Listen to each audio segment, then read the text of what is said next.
ഓരോ മണ്ഡലത്തിലും നവകേരള സദസ്സ് പറയും എന്താണ് ന്യൂനപക്ഷങ്ങളോട് ചെയ്തുകൊണ്ടിരിക്കുന്നത് കേന്ദ്ര സർക്കാർ. അത് മണിപ്പൂരിൽ ചെയ്യുന്നതാണെങ്കിലും ശരി, ഇസ്രായേൽ വിഷയത്തിലാണെങ്കിൽ, വിദേശ നയത്തിൽ വരുത്തിയ മാറ്റമാണെങ്കിലും ശരി, അത് കേരളത്തിലെ ജനങ്ങളെ ബോധ്യപ്പെടുത്തുക എന്നതാണ് സർക്കാരിന്റെ രാഷ്ട്രീയ ലക്ഷ്യം.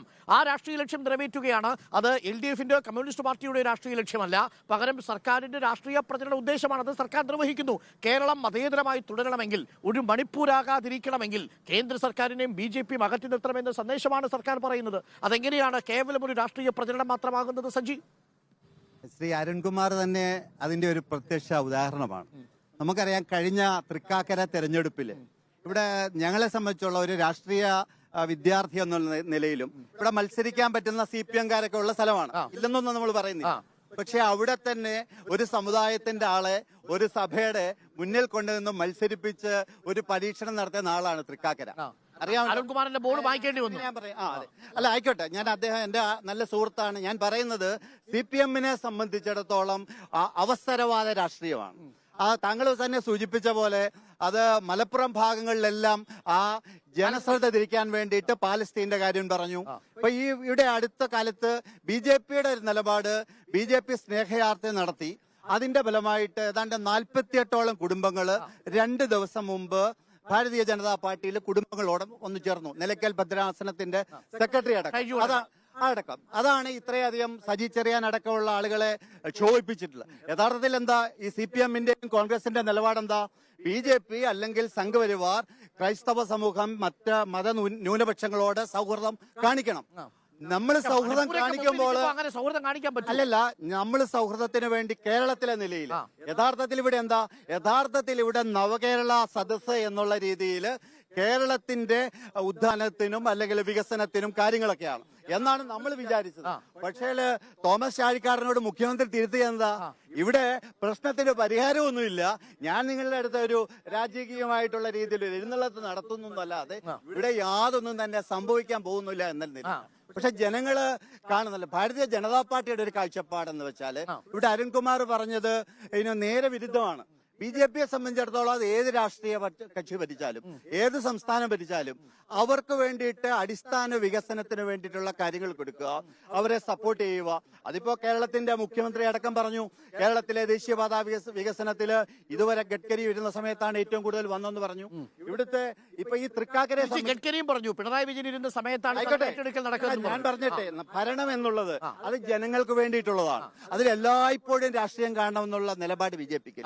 തെരഞ്ഞെടുപ്പ് വരുമ്പോൾ BJPയുടേതായിട്ടുള്ള നിലപാടുകൾ പറയും. അത് 370ന്റെ കാര്യത്തിലായാലും കോവിഡിന് ശേഷം സംസ്ഥാനങ്ങൾക്ക് കൊടുക്കേണ്ട നഷ്ടപരിഹാര തുകയുമായി ബന്ധപ്പെട്ട് പ്രത്യേക ധനസഹായ പദ്ധതി വരുമ്പോൾ കേരളത്തെ മറന്നു. അങ്ങനെയല്ല, നിങ്ങള് കേരളത്തിന്റെ ധനകാര്യ വകുപ്പ് മന്ത്രി അടക്കം അല്ലെങ്കിൽ കേരളത്തിന്റെ മറ്റ് സാമ്പത്തിക മേഖലകളില് കേന്ദ്രം ചെയ്തിട്ടുള്ള തുകകള് അതിനെപ്പറ്റി എന്താണ് ഇവര് സുപ്രീം കോടതിയിൽ അല്ലെങ്കിൽ ഒരു കേസ് ഫയൽ ചെയ്തിട്ട് കേന്ദ്രം അവഗണിക്കുന്നു എന്ന് ചെയ്യില്ല. കാരണം എന്താ അറിയോ? അല്ല, ഞാൻ പറയട്ടെ, സത്യാവസ്ഥ വരും. കാരണം എന്താ അറിയോ? ഇപ്പൊ ഈ കേരളത്തിലെ കഴിഞ്ഞ 5 വർഷം അല്ലെങ്കിൽ ഇതിനു മുമ്പ് ഇവരുടെ മുന്നണിയായിരുന്നല്ലോ. മറ്റൊരു കാര്യം, ഇവർ രണ്ടും ഒരു മുന്നണിയല്ലേ അല്ലേ? ഇപ്പൊ തെരഞ്ഞെടുപ്പ് വരാൻ പോകുമ്പോ ഇന്ത്യ കുത്തുമുന്നണിയിലെ ഘടകകക്ഷികളാണ് അല്ലേ? ഈ മുന്നണിയും ഭാരത മുന്നണി എന്തും ആയിക്കോട്ടെ, അതിലെ 2 ഘടകകക്ഷികളാണ്. അപ്പൊ ഇവര് തമ്മിൽ പറയുന്ന അല്ലെങ്കിൽ ഈ ചക്രവർത്തി പോരാട്ടത്തിൽ യാതൊരു കാര്യമില്ല. ഇവിടെ നേരിടുന്നത് ഈ 2 കക്ഷികൾക്കെതിരെ BJPയാണ്. BJP വെക്കുന്ന നയങ്ങൾ അത് കഴിഞ്ഞ 9 വർഷമായിട്ട് ഭാരതത്തിൽ എങ്ങനെ നടപ്പിലാക്കുന്നു എന്നുള്ളത് ലോകം കാണുന്നു. പക്ഷേ കേരളത്തിൽ പ്രത്യേകിച്ച് തൃക്കാക്കരയിലും പിറവത്തുമൊക്കെ മുഖ്യമന്ത്രി മണിപ്പൂരിനെ ഉദാഹരിക്കാനുള്ള കാരണം ചിലരെങ്കിലും മണിപ്പൂരിലെ സംഭവ വികാസങ്ങൾ മറന്ന് BJPയിലേക്ക് പോകാൻ ക്രിസംഖി വിഭാഗത്തിൽപ്പെട്ട ചില ആളുകൾ ശ്രമിക്കുന്നു എന്ന പരാതിയെ തുടർന്നാണ്. അരുൺ, അത് കാരണം ഇവര് കഴിഞ്ഞ കുറെ നാളുകളായിട്ട് നടത്തിക്കൊണ്ടുവന്ന പ്രചരണങ്ങളുണ്ട്. അത് UDF ആയാലും LDF ആയാലും. പക്ഷെ ഈ നവ മാധ്യമങ്ങളുടെ വലിയ കടന്നുകയറ്റം, പ്രത്യേകിച്ച് ഇന്ത്യക്ക് പുറത്തു പോകുന്ന യുവാക്കൾ, അത് മുസ്ലിം യുവാക്കളായാലും ക്രൈസ്തവ വിഭാഗങ്ങളായാലും, അവര് ലോകത്തിന്റെ പുറത്തു നിന്ന് ലോകത്തെ കാണുമ്പോൾ ഇവരുടെ പ്രചരണവും ഈ BJP അല്ലെങ്കിൽ NDAയുടെ അല്ലെ പ്രധാനമന്ത്രി നരേന്ദ്രമോദിയുടെ ഒരു ഇമേജും നടപ്പിക്കുന്ന കാര്യങ്ങൾ അവർ മനസ്സിലാക്കുന്നു. അപ്പൊ ധാരാളം എന്റെ വ്യക്തിപരമായിട്ടുള്ള അനുഭവത്തിൽ തന്നെ ധാരാളം ഇന്ത്യക്ക് പുറത്തുള്ള ക്രൈസ്തവ വിഭാഗത്തിന്റെ ആളുകൾ എന്നോടും അല്ലെ ഇവിടുത്തെ സഭയോടും പറയുന്നു, ഇന്നത്തെ ഭാരതത്തിന്റെ അല്ലെ പുരോഗതിക്ക്, കേരളത്തിന്റെ വികസനത്തിന് ക്രൈസ്തവ സമൂഹം ഒന്നടങ്കം പിന്നിൽ നിൽക്കണം എന്നുള്ള കൊന്നതൊക്കെ അവർ മറന്നിട്ടുണ്ടാവും. അല്ല, മണിപ്പൂരിലെ 140 പേരെ ചാമ്പലാക്കിയത് പറഞ്ഞിട്ടുണ്ടാവും. 50,000-ലധികം പേര് വീട് നഷ്ടപ്പെട്ടത് പറഞ്ഞിട്ടുണ്ടാവും. അവര് നോക്കുന്നത് കേരളത്തിന്റെ അടിസ്ഥാന വികസനം, ഭാരതത്തിന്റെ ലോകത്ത്. ഇപ്പൊ ഞാൻ അവിടെയാണെങ്കിൽ ഇവിടെ സംസാരിക്കേണ്ട ആലുവയിലെ പെൺകുട്ടികള്, കൊച്ചു പെൺകുട്ടികളുടെ കാര്യം ഇവർ സംസാരിക്കുന്നുണ്ടോ? കേരളത്തിലെ കൊലപാതകത്തെ പറ്റി സംസാരിക്കുന്നുണ്ടോ? ഇവിടെ പെൻഷൻ കിട്ടാതെ ആളുകള് ആത്മഹത്യ ചെയ്യുന്നു, പിച്ചച്ചട്ടി എടുത്ത് എന്താ വനിതകള് അല്ലെ അമ്മമാര് റോഡിൽ ഇറങ്ങുന്നതിനെ പറ്റിക്കല്ലേ ഇവര് സംസാരിക്കേണ്ടത്. ഇവര് ഇവിടുത്തെ വളരെ ബോധപൂർവം ഇവിടുത്തെ ജനങ്ങളെ തെറ്റിദ്ധരിപ്പിക്കുകയാണ്. അല്ല, എന്റെ ചോദ്യം ഇതാണ് സജി, അതായത് മണിപ്പൂരിനെ മറന്ന് നിങ്ങൾ കേരളത്തെ മാത്രം നോക്കൂ എന്നതാണോ ഇപ്പോൾ സജി പറയുന്ന ഒരു കാര്യം? ക്രിസ്തീയ മതവിഭാഗങ്ങൾക്ക് മണിപ്പൂരിൽ ജീവൻ നഷ്ടപ്പെട്ടു പോയ ക്രിസ്തീയ സഹോദരങ്ങൾ അവരുടെ സഹോദരങ്ങളാണ്, അവരുടെ വിശ്വാസത്തിന്റെ പാത പിന്തുടർന്നവരാണ്. അവിടെ കുക്കി വിഭാഗത്തിൽപ്പെട്ടവരാണെങ്കിലും മെയ്റ്റി വിഭാഗത്തിൽപ്പെട്ടവരാണെങ്കിലും തമ്മിലൊരു കലാപകലുഷിതമായ അന്തരീക്ഷം ഉണ്ടാവുന്നു. കുക്കി വിഭാഗത്തിൽപ്പെട്ടവർ ഏറിയ പങ്കും ക്രിസ്ത്യൻ വിഭാഗത്തിൽപ്പെട്ടവരാണ്. അരുണിന്റെ ഓർമ്മയുണ്ടോ എന്ന് എനിക്കറിയില്ല. കേന്ദ്രത്തിലെ ഒരു മന്ത്രി അദ്ദേഹം കേരളം സന്ദർശിക്കുകയാണ്. ആലുവയില് സന്ദർശിച്ചുകൊണ്ടിരിക്കുന്ന സമയത്ത് അദ്ദേഹം തൊട്ടടുത്ത ദിവസം ഈ തൃക്കാക്കര, കാക്കനാട് അടക്കം ഇവിടെ കോളനികൾ സന്ദർശിക്കാനായിട്ട് ഞങ്ങൾ ഇരിക്കുകയാണ്. ആ സമയത്ത് അദ്ദേഹത്തിന്റെ ഒരു മെസ്സേജ് വരികയാണ്. അദ്ദേഹത്തിന്റെ വീട് ഉൾപ്പെടെ അവിടെ അഗ്നിക്കിരയാകുന്നു. അദ്ദേഹം വിങ്ങി പൊട്ടിക്കൊണ്ടുപോയി. ഇത് ആ ഒരു പ്രത്യേക സ്ഥലത്ത് ഉണ്ടായിട്ടുള്ള ആ കാര്യങ്ങളെ അതിനെ നമ്മൾ ലഘൂകരിക്കുക. നാനാ വൈവിധ്യങ്ങളുള്ള വലിയൊരു സംസ്കാരമാണ്. ആര് ലഘൂകരിച്ചു? അവിടെ പ്രധാനമന്ത്രി പോയില്ല.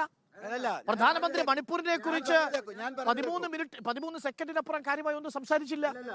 നിങ്ങൾ അതിലെ ചെയ്യാനായിട്ട് ഇന്ത്യക്കൊരു ആഭ്യന്തരമന്ത്രിയുണ്ട്, ഇന്ത്യക്കൊരു ഭരണ സംവിധാനമുണ്ട്. അത് കൃത്യമായിട്ട് ചെയ്യാനായിട്ടുള്ള എവിടെയെങ്കിലും ഒരു പ്രശ്നം ഉണ്ടായാല് ആ മുറിവണക്കാൻ വേണ്ടിയിട്ടാണ് ഭാരതീയ ജനതാ. നിങ്ങൾ മണിപ്പൂരിനെ പോലല്ല. ഈ മണിപ്പൂരിന്റെ ഒറ്റ കാര്യം ചോദിക്കട്ടെ, ഒറ്റ കാര്യം. ഈ മണിപ്പൂരിന്റെ മുൻ മുഖ്യമന്ത്രി അടക്കം 15 BJP നേതാക്കന്മാര് ഡൽഹിയിൽ വന്ന് കാത്തുകിടന്നു പ്രധാനമന്ത്രിയെ ഒന്ന് കാണാൻ, ഒരു നിമിഷം തങ്ങൾ അനുഭവിച്ചുകൊണ്ടിരിക്കുന്ന ജീവിത പ്രശ്നങ്ങളെ കുറിച്ച് സംസാരിക്കാൻ. പ്രധാനമന്ത്രി ഒരു മിനിറ്റ് കൊടുത്തില്ലെന്ന് മാത്രമല്ല, അവരുടെ മുന്നിലൂടെ അമേരിക്കയിൽ പോയി, ഫ്രാൻസിൽ പോയി, ജപ്പാനിൽ പോയി, UAE പോയി തിരിച്ചു വന്നു. ഇതിനിടയിൽ കർണാടകത്തിൽ വന്ന് 15 ദിവസം തെരഞ്ഞെടുപ്പ് പ്രചരണം നടത്തി. ഇതുവരെ മണിപ്പൂരിലേക്ക് തിരിഞ്ഞു നോക്കിയിട്ടില്ല, ഒരക്ഷരം ഉരിയാടിയിട്ടില്ല.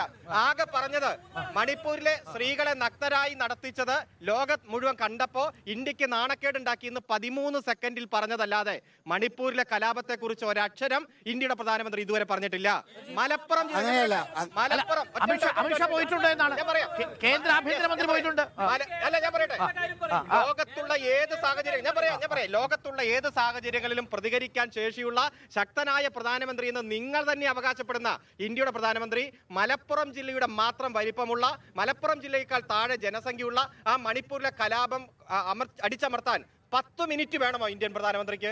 ഏറ്റവും വലിയ സേനയുള്ള ഇന്ത്യ എന്തുകൊണ്ട് കഴിഞ്ഞ 5 മാസമായി ഈ കലാപം അടിച്ചമർത്തിയില്ല, അവസാനിപ്പിച്ചില്ല? അതാണ് ചോദ്യം. അരുണേ, ഇന്ത്യയുടെ സേന ഇന്ത്യക്കാരെ വെടിവെച്ച് കൊള്ളാനുള്ളതല്ല. അവിടെ ആ മെയ്ത്തെ വിഭാഗത്തിലായാലും കുക്കെ വിഭാഗത്തിലായിട്ടുള്ളതായാലും അതിനെ അല്ലല്ല, അതിനുവേണ്ടിയുള്ളതല്ല. ഞാൻ പറഞ്ഞ വർഷങ്ങളായിട്ട് അവിടെ അവര് 2 വിഭാഗങ്ങൾ അദ്ദേഹം തന്നെ സൂചിപ്പിച്ചു.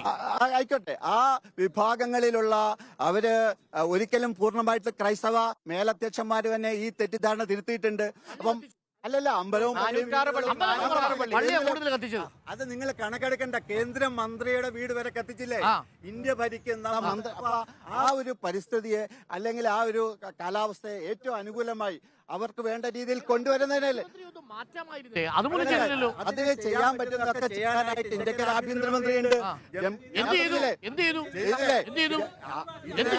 എന്താണ് ഈ മണിപ്പൂർ കലാപം അടിച്ചമർത്താൻ എന്താണ് കേന്ദ്ര ആഭ്യന്തരമന്ത്രി ചെയ്തത്? നിരന്തരമായിട്ടുള്ള ഇടപെടലുകൾ നടത്തുന്നത്. അല്ലെങ്കിൽ ഇപ്പൊ എന്താണ് കലാപം കെട്ടുപോയതാണ്. എങ്ങനെ കെട്ടുപോയി? സ്വാഭാവികമായി 140 മനുഷ്യര് 1,50,000 വരുന്ന ആളുകൾ വീട് ഇല്ലാതെ നഷ്ടപ്പെട്ടു പോയി. അവർ വീടിന് പുറത്താക്കപ്പെട്ടു, അവർക്ക് വീട് നഷ്ടപ്പെട്ടു, അവർക്ക് ഗ്രാമങ്ങളിലേക്ക് തിരിച്ചെത്താൻ പറ്റാത്ത അവസ്ഥയുണ്ടായി. അരുൺ, അതാണ് ഞാൻ പറഞ്ഞത്.